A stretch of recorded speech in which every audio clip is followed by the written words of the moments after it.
Hello, and welcome to the Plastic Addicts podcast, where we talk about all things disc golf related to the Pro Tour, the National Tour, and just any general topic in disc golf, from current events to past events, and any tidbits of knowledge that we come across the way. I am your host, George Andre. And I'm your other host, Gary Patton. Welcome to the podcast, guys. We are back after quite the hiatus. Yes, it's been quite a hiatus, that's for sure. I think it's been probably a year and a half since we have recorded our last episode. Yeah, I think the summer of what would be 2020 or 2019. Yep, Actually. it would have been right before we hosted PGA Worlds in Peoria. Yep, and I remember I got married pretty much right before our last episode. Yeah. So between now and then, obviously a lot of things have happened. We've are on our way out of the pandemic. Disc golf has completely changed. Just the PDGA has exploded with new members and as well as more sponsors across all the Pro Tour and just excitement. There's just a ton of excitement in all aspects of disc golf, and it's great to see. Yeah, I mean the growth that we've experienced over the past, I mean, honestly, just since the pandemic itself, since about March, when everybody had to stop doing what they were doing, they pretty much found out that disc golf was a solid answer for something, an alternative to do besides sitting in their house. So it was crazy to see. I still can't wrap my head around the membership growth, just the casual player growth. Everything is just honest. It's just mind blowing to me. So George, what did you do during your time away from the podcast? Away from the podcast, I focused on school and I graduated with my degree in construction management from Bradley University. Graduated in 4 years. I know that took a ton of my time, and now that I'm out of school and working, it kind of seems like I have a little bit more free time to be able to dedicate to disc golf. Yeah, What about you, that's Gary? I I've been doing the same old thing. I Since the last time I've actually been 1,000 rated, pretty much 2 months after our last filming of this podcast. So I've able to get to that rating. I've been playing lots of tournaments. I planned to tour more last year, but you guys know how that kind of went. I was able to get in like 10 events still, but I'm looking forward to this year and playing a lot more tournaments, especially more high profile tournaments. So just the same old stuff. I don't know about you, but I'm definitely looking forward to getting back to playing larger tournaments and being able to travel a lot more, kind of something that we weren't really able to do during the pandemic. Really looking forward to it. I think I'm already signed up for about 6 or 7 tournaments this year, Yep. including Ledgestone. I was one of the lucky few to be able to sign up for Ledgestone for the AM side, so The I'm amp excited to side be able to is play that. that's a freaking And death that's just match. one of the things with disc golf growing. There's a lot of hype around discraft. There's a lot of hype around Ledgestone, and because of it, I mean, it's there's no wonder that the place or the tournament rather filled so quickly. Yeah, that's incredible to me. You guys are fighting tooth and nail over entries. Yeah, that blows my mind. So I just I lost my train of thought there for a second. Um, but yeah, were you able? So you played Ledgestone last year. Anything else big? Um, Not to my knowledge. It kind of seemed like my season didn't really start again until about June. Sure. So August came very quickly when we played Ledgestone. And I kind of stuck with it towards the end. I think I ended up ending in November. Okay.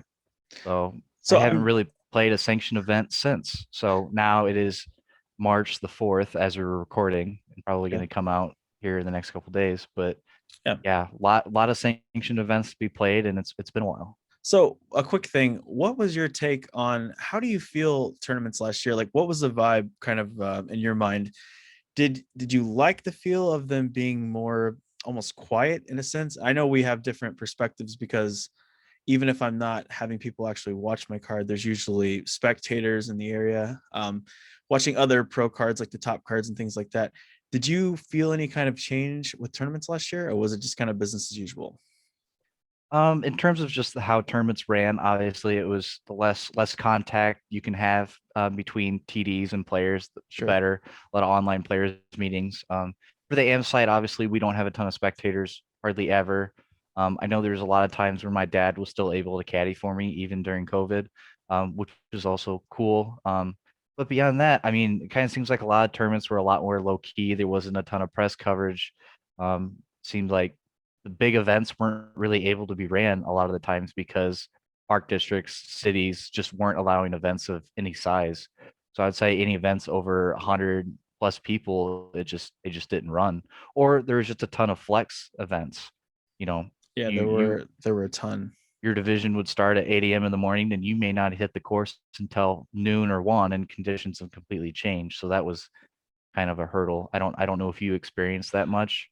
I mean, being an open player and playing higher profile events, that definitely is a common thing, especially the DGPT, where I'll have friends that I'll be done with my round and they'll be teeing off in an hour, which is crazy to me. So you might have rain in the morning, or the wind might be, subtle, and then it gets all of a sudden really bad. But yeah, things like that are pretty common.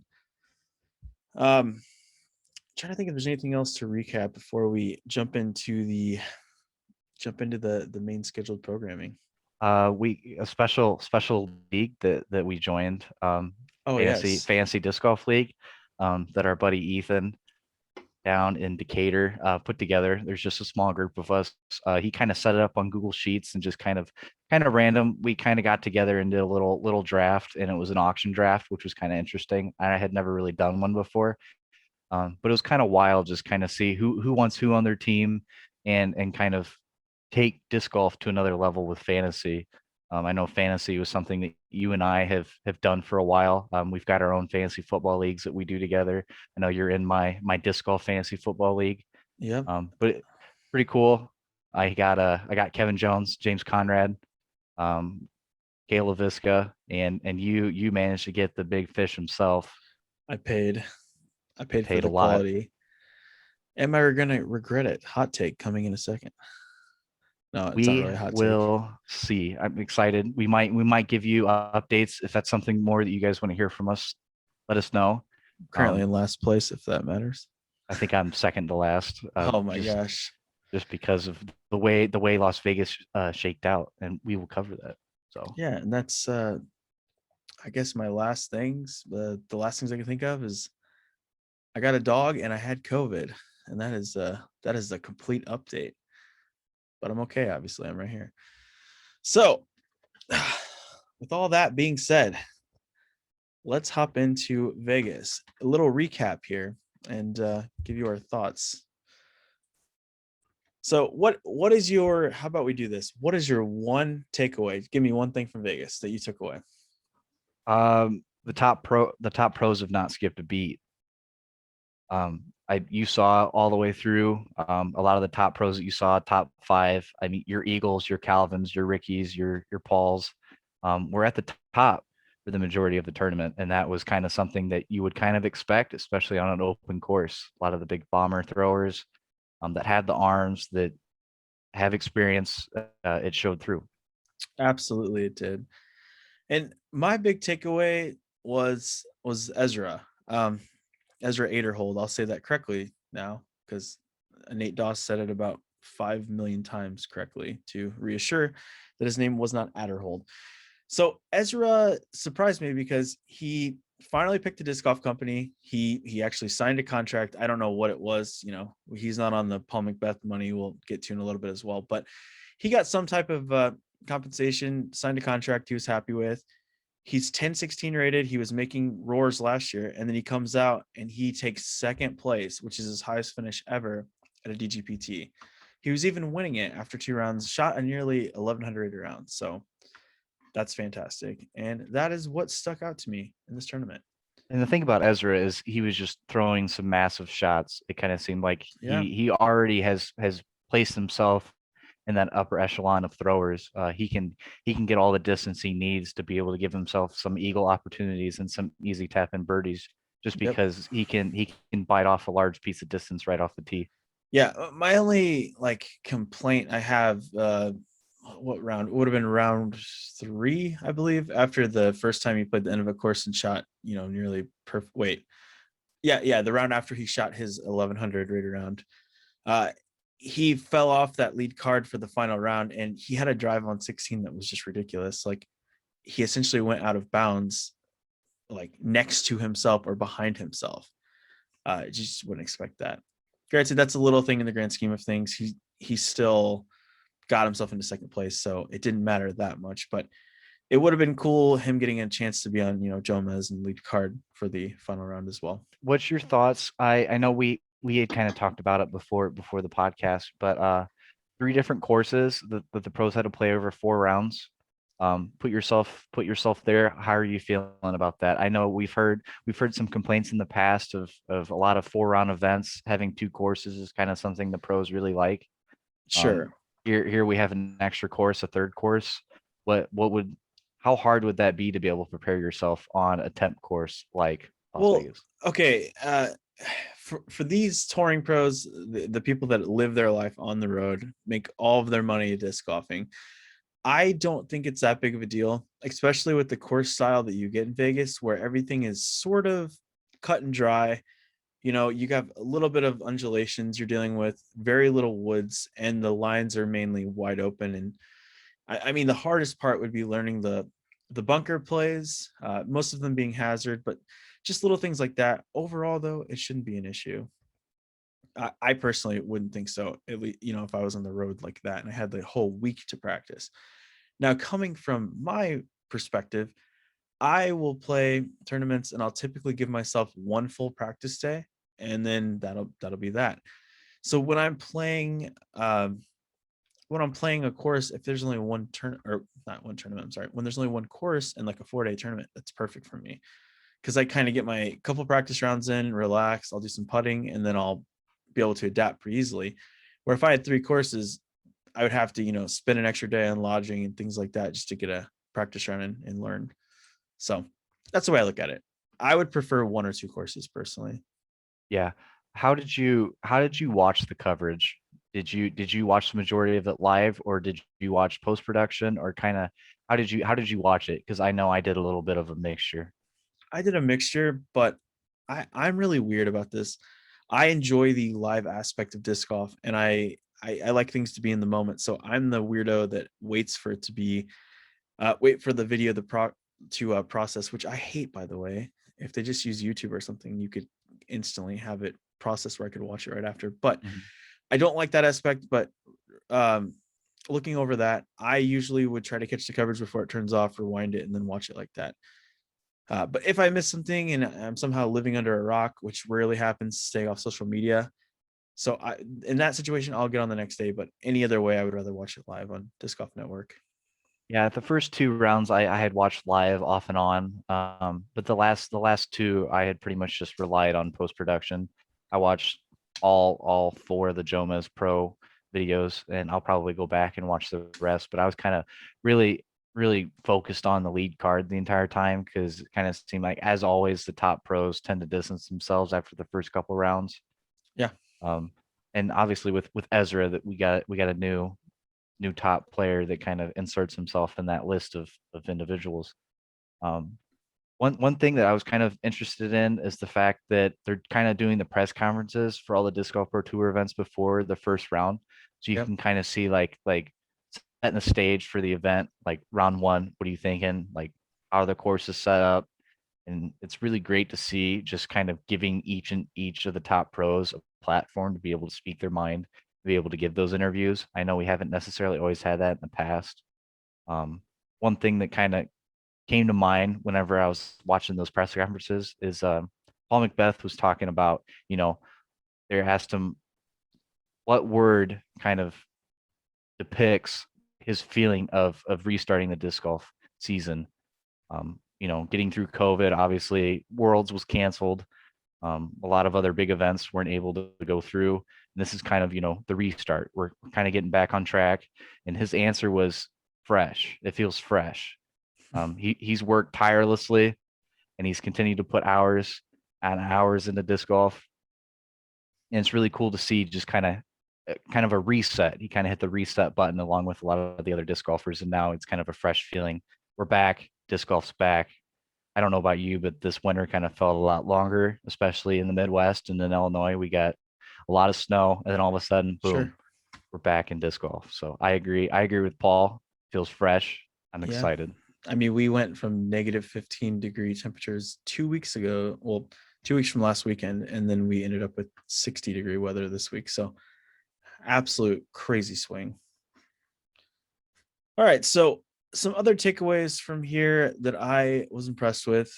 I feel like I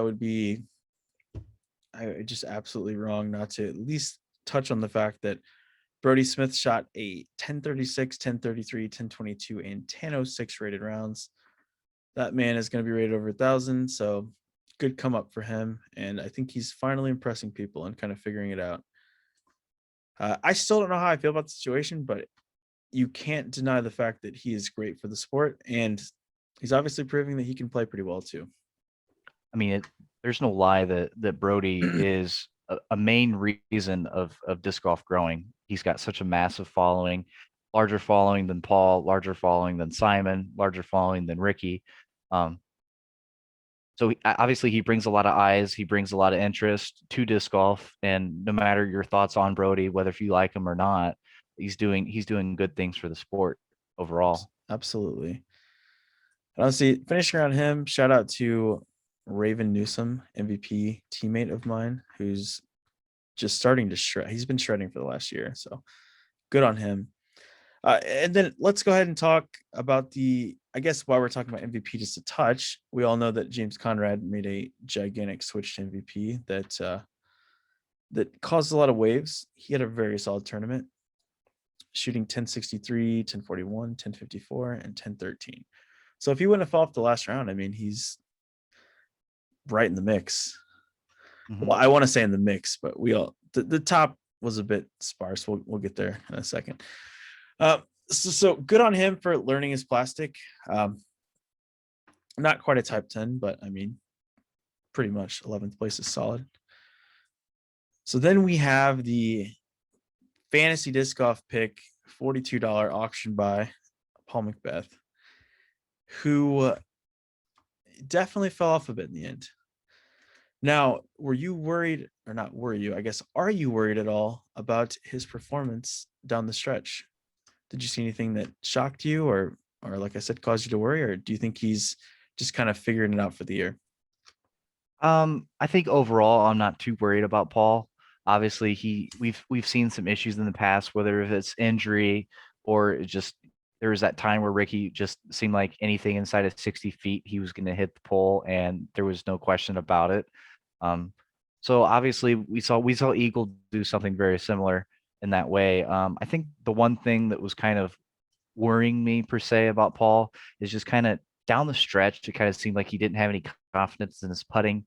He Yeah. kind of seemed like he was uncomfortable on the tee. Now, whether if that was the wind, if that was the OB, it could be a number of things. But Yeah. it just kind of seemed like there was not the McBeast on that course in the last couple of rounds. Do you know what I thought was crazy? So the island hole was that like the island hole in the last round at the end of a course. So when he goes out of bounds with the zone because the tailwind shoves it down, you kind of spoke to the fact that he wasn't necessarily feeling his putts. He was uncomfortable, but it still kind of like he ran the putt from the drop zone in the same mindset you had that he's not really feeling himself, but he still ran it anyways. I just thought it was kind of crazy. Uh, I'm laying that putt up 100%. Like I'm laying it up, but I'm not Paul Macbeth. So it's just interesting to me how he still tries to manufacture something out of just a complete pile of rubble, for the lack of better terms in the moment. I just found that to be kind of crazy, but I'm not too worried about it either. His 10-13 round, I mean, shame on him, probably won't even count towards his rating, which I still Is can't wild to think wrap my about. head. Yeah, I still can't make sense of that. I would be happy with 10-13. Because as Paul sits going into this event, he was 1053 rated, number one rated player, correct? I see him. I think he's 1054 actually. Did I miss? I Oh no, you're right. 1053. I'm sorry. I I think was he might looking be at. 1054 now. Yeah, I don't know. Either way, same thing. So yeah, just that final bit of fall off. And honestly, in that round, I think Paul could have played more conservatively and probably shot something around like a 52 or something along those lines. But maybe 52 is stretching it. Maybe like 54. So he could have saved himself like 5 strokes, but he's still gonna lose by a ton. Towards the top, you can kind of see there's a tight spread until you get all Yeah. the way to the top, and you see Eagle wins by 8 strokes. And he just never took his foot off the pedal, shooting 1071, 1066, 1079, and 1090. So 1090 rated to finish the tournament gosh, it's disgusting. with laying up on 18. Oh, and putting between his legs. Exactly. Yeehaw. And throwing the tilt. You guys get it. He was having a victory lap. And honestly, consider this. So he went 1071, 1066, 1079, 1090. So imagine that second round, he makes one more putt. He would have literally went higher and higher and higher every single round. That pace is just it's just unstoppable. Win by 8 strokes over Ezra Calvin, and then that'd be another 10 strokes over Garrett in fourth place. And Mhm. all those names are big bombers. Obviously, Eagle's got the power, and he was just letting it rip. It seemed like he was throwing down rollers that were 600 feet, and he was just having jump putts to be able to tap in for a par or for a birdie, sorry, or even the eagle in some instances. So Ricky wasn't even within he wasn't even within 10 strokes of him. Think about that, guys. That's wild. Eagle he's on his stuff. All right, so the FPO side of this was interesting too. But before we get into this, I saw an interesting post to where somebody was proposing, what if they do like a total stroke play through 3 rounds? There's 2 cuts, and then the last round, you essentially restart the score almost like the DGPT does their final round, because of things that kind of what happened. I think going into the last round, it was like 18 down, 20 down, and then like 3. So there was a huge gap between second and third. And they were saying that it could be way more, way more compelling, and you'd have a way better battle if you actually reset the stroke count, which I know I personally, if I had a big lead, I'm wanting to keep my lead. I'm not going to want to restart. So interesting kind of take on that. I don't remember who said it, but I just stumbled across it. And the reason I find that to be relevant is because Paige barely edged out Katrina, and then there was a 16 stroke difference between Jessica.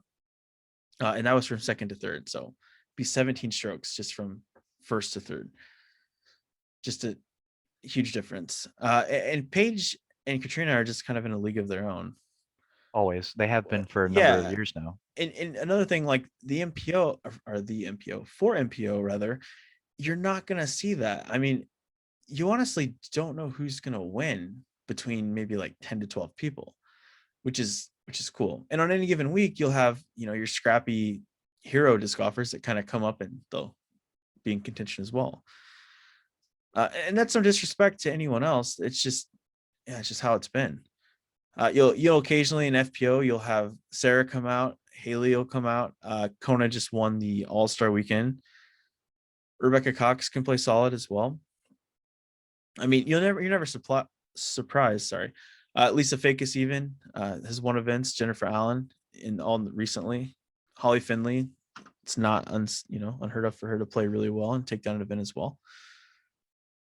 But I mean, these guys they're just killing it. Yeah, I mean Katrina's shooting 996 and then 1,000 rated around the second to kind of put herself back in to Yeah. catch up with Paige, who did not shoot too terribly hot the second round.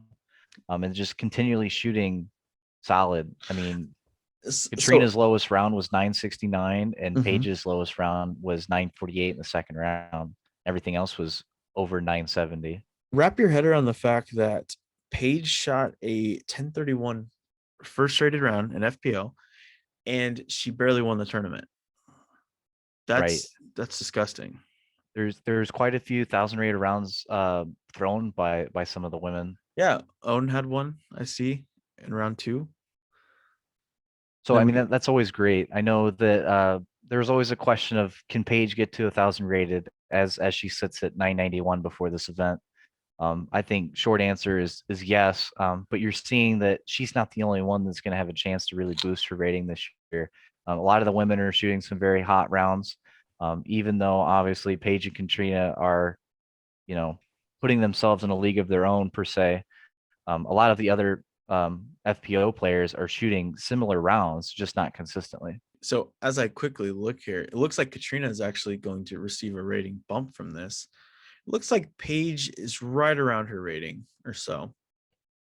And these are quick like mental math, so don't hold me to this, but that's what I see as I quickly look at it. So all in all, I mean, just like MPO kind of, scores are tight from about, I'm gonna say top 10 down to third place. And then, the scores were really tight at the top too. Unlike MPO. So congrats to Eagle and Paige.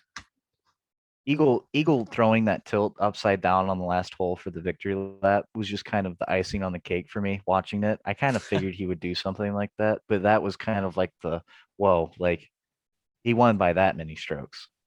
Like that's a statement to start off the year. Yeah, I can't imagine. So overall with Las Vegas, was there some things that you really liked and was there some things that you did not really like? As far as like, I mean, I don't know if this is a hot take or popular opinion. I think watching this tournament at the Vegas courses are just kind of boring. Like I'm just not super into it. I don't know. The courses never appealed to me. Maybe if I went and played them, it'd be different. But it's almost like here's a perfect segue. Okay, so the Memorial was taken away from the Disc Golf Pro Tour, and I know that the Las Vegas Challenge has kind of flipped back and forth between NT or DGPT, at least in consideration for a couple of years. But I would rather, if we're gonna watch like the par three esque kind of golf, I would rather watch it at Fountain Hills. I don't know why. Maybe it's like a nostalgia thing or just something like that, sentimental. But Las Vegas is just kind of bland to me. I would say the only real issue that could arise for players is there's a lot of bunkers there that play OB, and then there's a lot of wind, which is no different from the Memorial, Mhm. as you can full well see. Even this coming week, there's going to be a ton of wind at the Memorial, even though it is not a Disc Golf World Tour event or a NT event. But Yeah. still, I mean, open courses and wind has always been, the hardest thing for players to overcome. But a lot of players, they're just so great at throwing overstable discs in the wind that most players it won't even affect. So essentially, they're just Yeah. throwing as hard as they can, as far as they can, and just getting easy birdies because of it. Now that we have talked about the Las Vegas Challenge and the Memorial, let's touch a little bit on the fact, or the let's touch a little bit on the idea of the fact that it's not a DGPT event or an NT or anything like that. How do you feel about that? I've heard a lot of people say like the pros have outgrown this course. This course is too easy. It doesn't really matter what you do. There's just not enough space to make the course, you know, difficult. Um, with that, I think it's kind of interesting that they played the All-Star event at the Memorial at Fountain Hills, and then they go to Las Vegas, and then the next weekend, people are coming back to play the Memorial, even though it's not a DGPT event. Um, didn't really necessarily make sense. I understood the all-star layout was kind of 9 holes, and it was kind of combining 2 holes together in a lot of instances, and then even pushing the basket back farther. Like that's how hard they really made it, and that was just kind of speaking to the fact of just how easy the Memorial Sure. courses are. I know Vista, they did something very similar. They changed the basket locations. They made it a lot harder, a lot farther, which is great. But it Yeah. just kind of seems like it's not the level where um, a lot of the events are now versus where they were 10, 15 years ago when the Memorial was one of the premier events. Sure. And I don't think there's anything they could really do to so with that regional restriction, um, I don't think there's much you could really do and to make an event run more like to create more entertainment for fans early in the year. because you're limited to warm areas. So maybe they're kind of stuck with that. That's why I think personally I just find it more appealing than Las Vegas.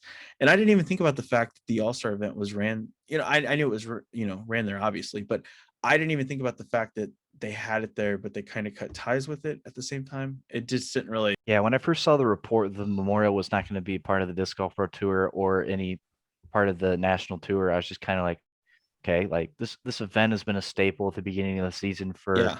a number of years. I mean, I'm 2002, 2003. I can think of events being held at the Memorial, at Fountain Hills.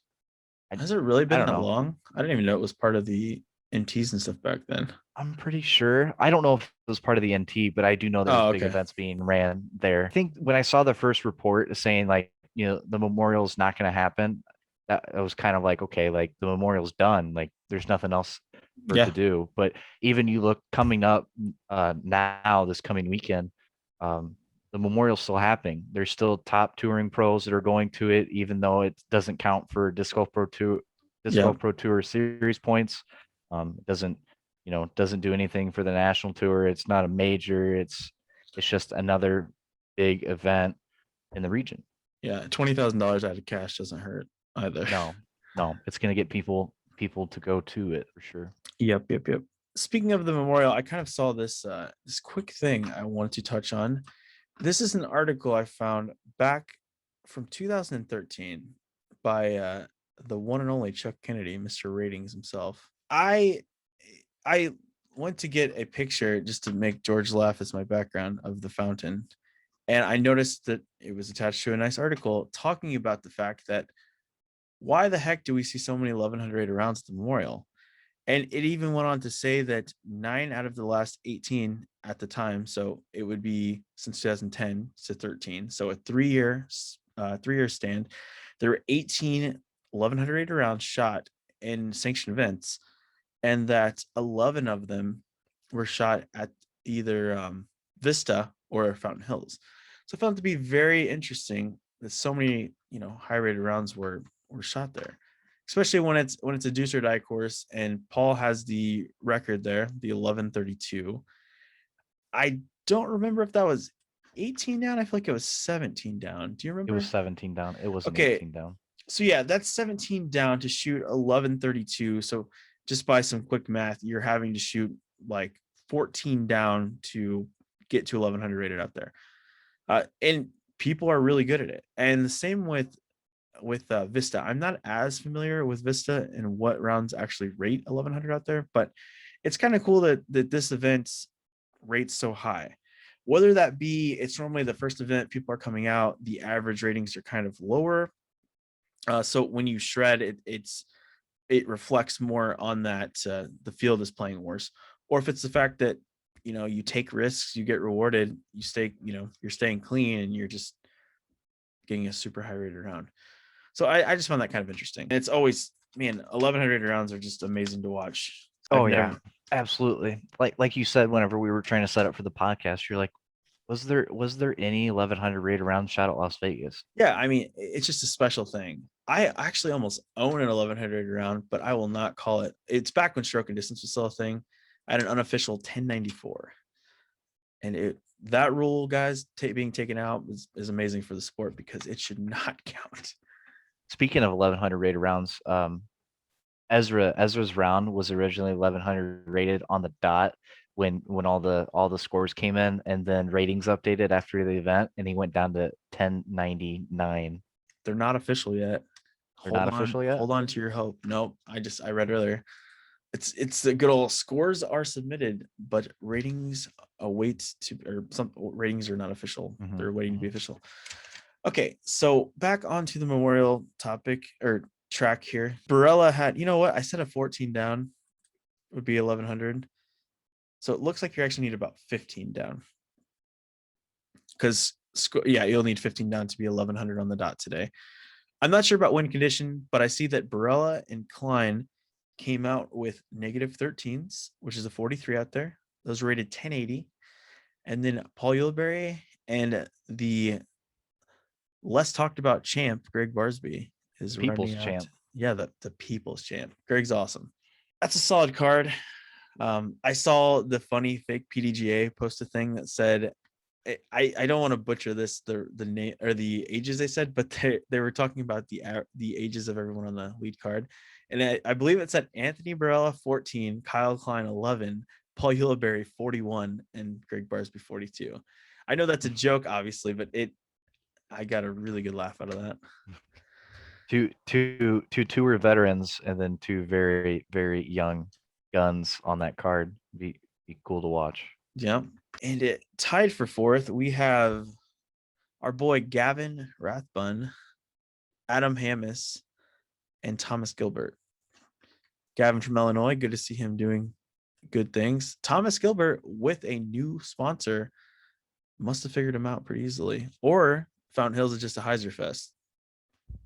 Leave it in the comments below. No, I'm just kidding. But Could be a little bit of both. Yeah. I hear that joke and have to, Then we have Garrett Girthy, Josh Anthon, who is unsponsored now. I thought I saw he left Innova at the end of last year.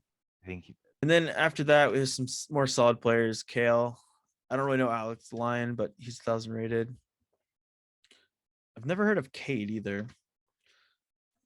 But there's Ezra with another sitting in top 10, 1050 rated round.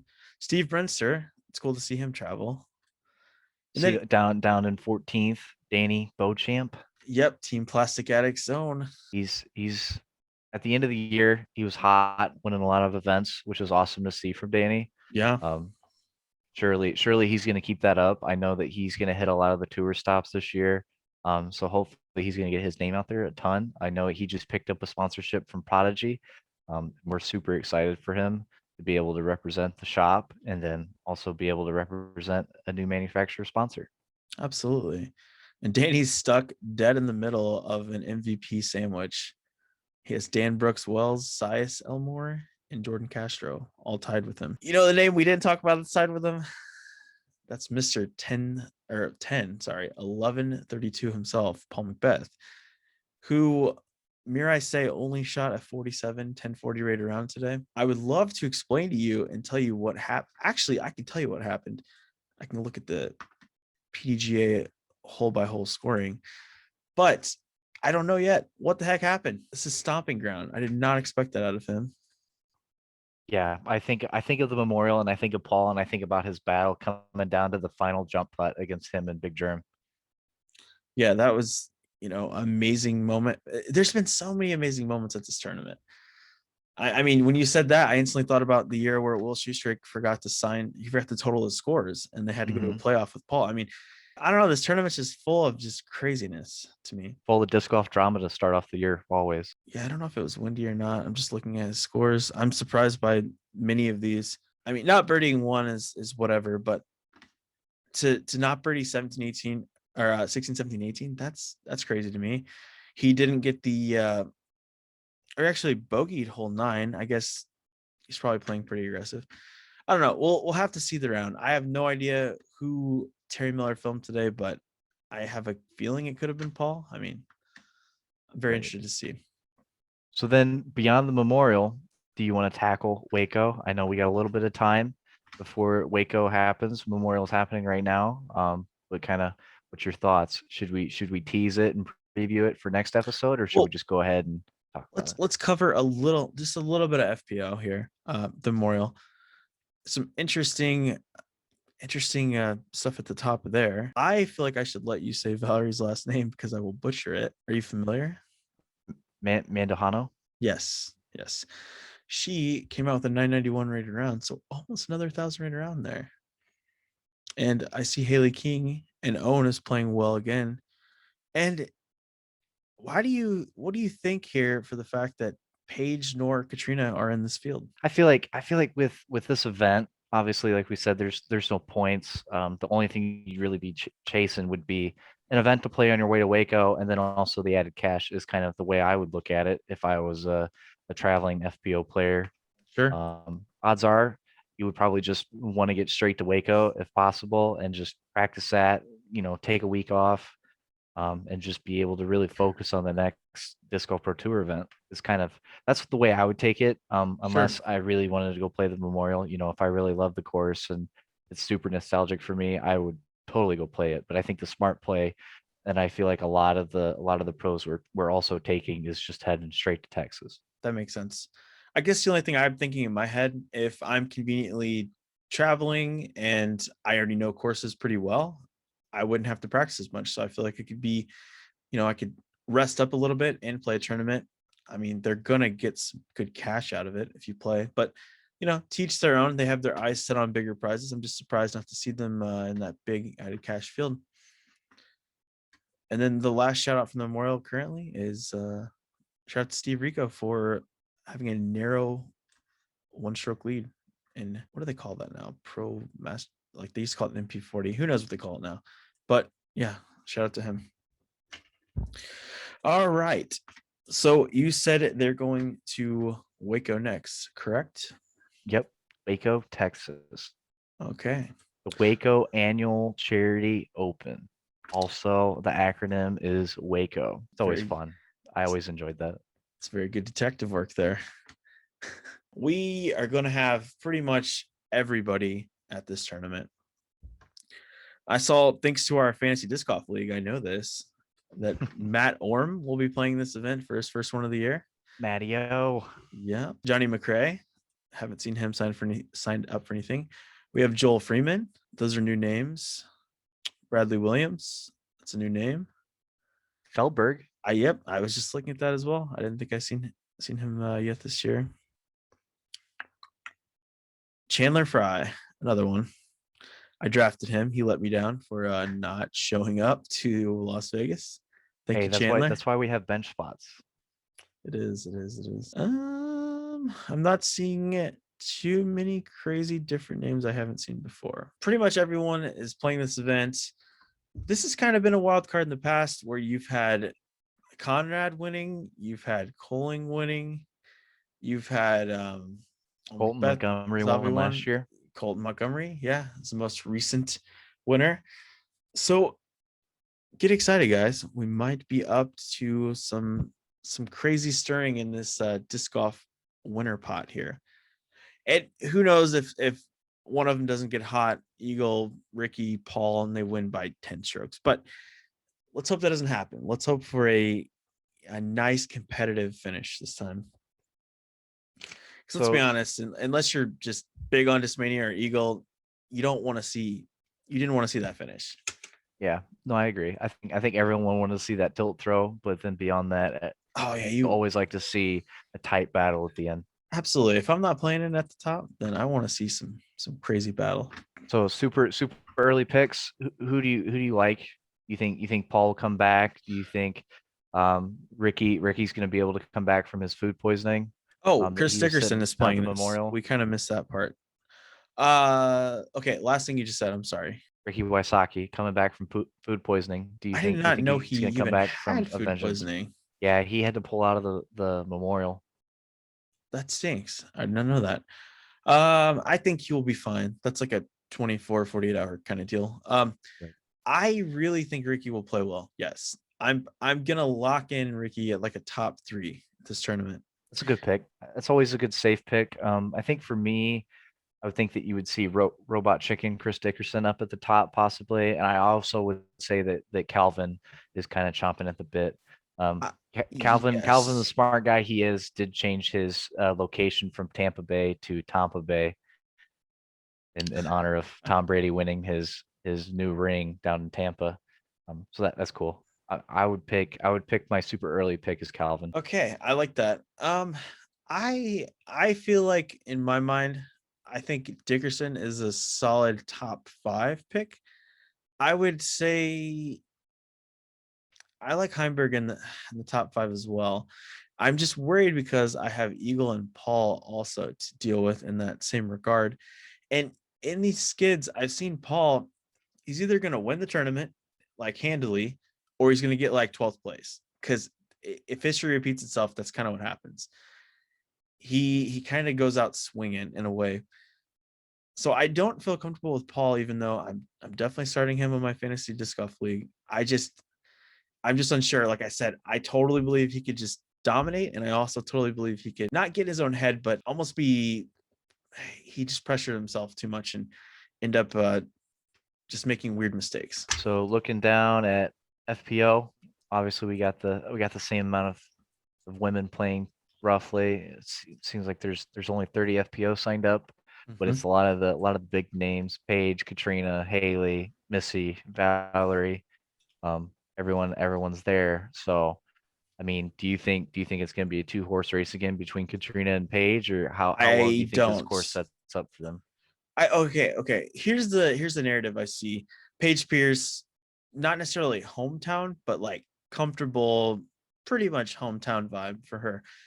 I I think she's gonna play well, but I don't think she's gonna.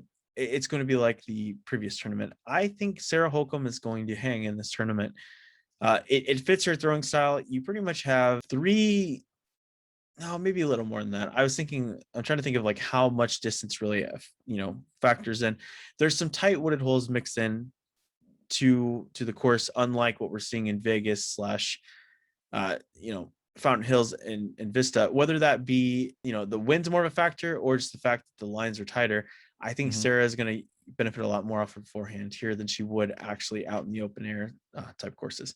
So I think she's really going to be in the mix for this tournament as well. Got a really bad feeling that I feel like it's just going to be Katrina and Paige again, and I would probably say that I would say that if you're going to put money on anyone, you're going to put money on Paige. I Yeah, think she's going to come out swinging and continue her dominance, but I yeah, agree with what you're saying. I feel like that's this course safe. sets up for a lot more FPO players than necessarily that Las Vegas did. But I mean, you got to go with Paige. Yeah, I mean, to pick to win, I think sure. I'm just saying I don't think it's going to be a super pull away kind of victory. And Katrina is going to play well. You know, it's just crazy to me. I wish she could figure out her putting, her short putting, because it flashes on and off all the time. She makes tons of long putts. It's just such a psychological thing. Putting is crazy. I feel like that's so one thing. Paige makes so many bonus putts, and she's consistent. But I think that's her one outlying factor. What kind of differences do you see from a course like Waco versus, even the Memorial or from Las Vegas? Like, do you think this course is a massive difference in terms of design, or do you think we're just looking at, roughly the same course and the same players are going to have success? So the things that I see of Waco are, I mean, one of the biggest things are that the par fours, excluding, so I'm speaking Fountain Hills primarily. I think hole 7 or 8. There's a par four out there, whichever hole it is. Uh and hole two, but two's not necessarily a placement par four. You have quite a bit of room out to the right. So I see Waco as more of a actual placement par four, like 18, you flick to the corner and then you throw up on the Peninsula Island. So you still have that water aspect, uh, but you have, or that's 17. I'm sorry, not 18, and you still have the water aspect, the OB lens on the right, so even more OB. It's just more demanding, and then you have, so like 18 is like 500 feet over water, but you can play it kind of chipping it up. That hole is more like a Fountain Hills par four. Whereas to like 17 and then a couple of the earlier holes, even the par threes that are like 450 through the woods, just like crazy demanding tee shots where you are having to hit a precise line, make that course way more challenging than Fountain Hills. Not only does it make it more challenging, it also limits the field and the capabilities of, however many percent of the field that just can't play those kinds of shots well. It takes a lot of them out and makes it where the cream really rises to the top. No, that's great Because insight. you have I to have totally get your it. your full game out there. Like an interesting player where people might not expect like Double G to do well there, but Double G is like he's a hell of a woods thrower too. It's like the persona you see a lot in disc golf. They're like, oh, okay, you only throw far. Of course, he's going to shred Fountain Hills in Vegas, but he can also do really well at Waco, where that's going to come down to his putting. He's going to have to make circle Yeah. two putts and things like that. So, I mean, Adam Hammis I could see him shooting like lights out on a round down in Waco, or I mean, anywhere in that regard. Like his Hall of Fame, a couple of years ago, where he just had the jump putt montage of a lifetime. Yeah. You can score like that out there, or even like Barella. Like they could have one round, but unfortunately to say, I don't see them holding at the top for the whole tournament. So that's how I think it differs. Totally makes sense. And like Barsby could just absolutely tear it up. I'm happy to see him do well at an open course, like he's sitting right now in, third place or second, whatever it was.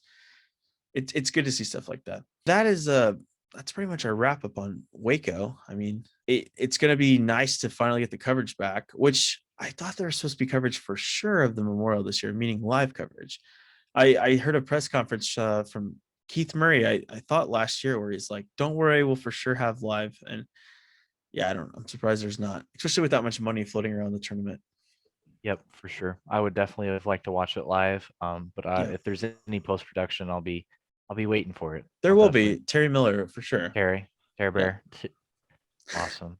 I'll be sure to watch that. The true grinder. Moving forward on the podcast, you got anything left for Waco? Or are you good? No, I'm good. I'm good. Awesome. So moving forward in the podcast, I think towards the end we're gonna try to get to listener questions. Yeah. That's kind of something that I would like to see. I know it'd be great to interact with all the listeners. So if you've got listener questions you'd like to send in, you can DM them to me on Instagram at George_disc golf, or you can send them to Gary. Gary, what's your Instagram? My Instagram is I don't even use Instagram. I think it's at GP_disc golf. I think it is. And if you message me on Instagram, I'm way more likely to actually respond to you. If you message me on Facebook, I will respond to you, but it might get buried in a mountain. So if you're looking for a quick, reliable response, hit George up. Yep, absolutely. And that's me I'm your being guy. honest. I'm not here to I'm your lie to guy. you. No, but it'd be great kind of see what kind of things that you guys would like to hear us talk about. I know Gary's a wealth of knowledge. It seems like I spend countless hours just researching disc golf. Gary's the stats guy, and I kind of try to follow the players as closely as possible and kind of see the ins and outs of kind of how pros are on and off the field. So yeah, it'd be great. I think moving forward, I think the podcast we're going to try to do this weekly. I know right now we're recording remotely. That may not always be the case. I think we're kind of trying to find a way to where our schedules can be flexible, and especially if we want to have guests on. Especially, if there's any guests you guys would like to see, make sure you also comment down below. And just on YouTube, comment down below on YouTube. Yeah, we And, might if this takes off a little bit. I mean, we're not trying to make money about this. We both love disc golf. I said make money about this. I meant to say from this, but we both love disc golf, and we might be able to surprise you with some guests we can get in. You never know who you're gonna see. we got here. some connections. Yeah, we do. Yeah, we want to get going or get back to normal and get this going for you guys, so we can kind of express our views, and just interact with you guys a bit more. And, All right. and yeah, I mean, George, do you have any other plugs for anything? Yeah, personal? I mean, thank my sponsors, Plastic Addicts and Discraft Disc Golf. Discraft is, paving the way. I know MVP is doing amazing things as well, and disc golf as a whole is really kind of finding a massive shift to really bigger and better things. There's some growing pains that comes with it, but I'm super thankful for all my sponsors and being able to give me the platform, the resources, all of that. Super thankful, and without them, I wouldn't be able to do any of it. And as far another thing too, when you tune into this podcast, we have different backgrounds. I went throwing in whole end of a bag, sponsored by Millennium and a Heiserbomb, and I was sponsored by Vibram. Now I'm at MVP, and he's at Discraft. So you kind of get to hear a decent, like personal account slash. We're not super biased here. We support all brands. Mhm. I'm very thankful to MVP, Paragon Apparel too. Shameless plug to my YouTube channel. It's just my name, Gary Patton. I do lots of giveaways and stuff on there too. So if you want some more content, some more interactive stuff like that, check it out. And of course, Plastic Addicts, who has brought us all here, and the name that we are running this broadcast under. So I think that's all we have for you guys today. Yep. And be sure to watch for upcoming podcasts, and make sure to follow us on social media, if at all possible. Subscribe to the YouTube. It'd be super helpful to be able to get the word out. And that would be amazing to be able to grow this podcast, to be able to reach more and more disc golfers. So yeah, and absolutely. If the product of this isn't terrible and we can do this like this remotely, then we'll be able to do this all season long, and it won't be that hard, honestly. I'll be traveling a lot. George will be traveling a lot, but I mean, a lot of the time we'll be able to do this in person. But if this works, then I think it's a good solution to many problems we would have in keeping this going. So, guys, thank you so much for tuning in. Again, I'm Gary, And I'm George. and we will catch you next time on the Plastic Addicts podcast.